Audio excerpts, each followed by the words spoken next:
Imagine this. You're promised no tax hikes, no hidden costs, and a brighter future for the working people. Sounds great, right?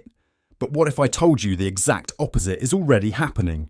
Stick around, because today we're unpacking one of the biggest economic controversies of the year, and it's hitting closer to home than you think. Welcome back to the channel where we break down the stories that matter. Today, we're diving into a political firestorm that's lighting up headlines across the UK.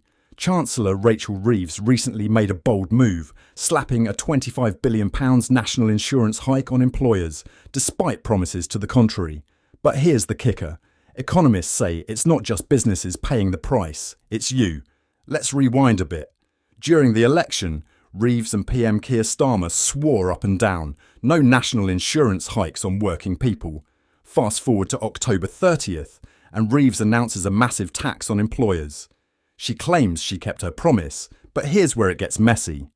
The Office for Budget Responsibility says employers will pass most of this cost, up to 76% in the medium term, straight to workers. How?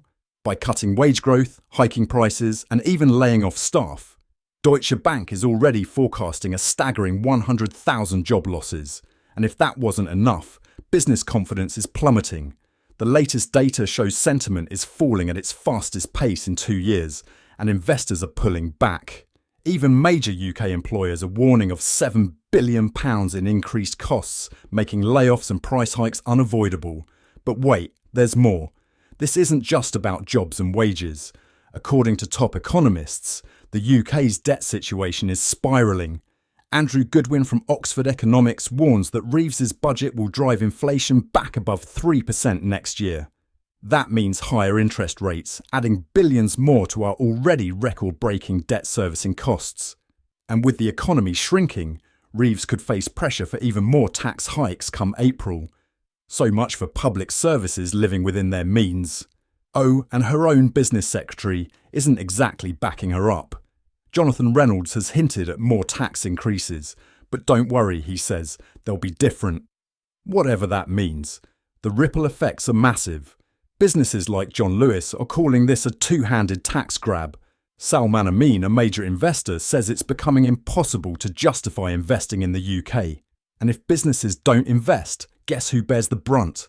That's right, workers, families and communities. All of this raises a tough question. If Reeves is already breaking promises, what happens next? Economists are bracing for an economic crunch as early as April. And this time, Reeves can't blame the previous government. This is all on her. So where does this leave us? A shrinking economy, higher taxes, fewer jobs and broken promises. The Chancellor's decisions aren't just numbers on a spreadsheet, they're impacting lives across the country. What do you think? Is Reeves steering the UK into troubled waters? Or is this just a tough pill we have to swallow for long-term stability?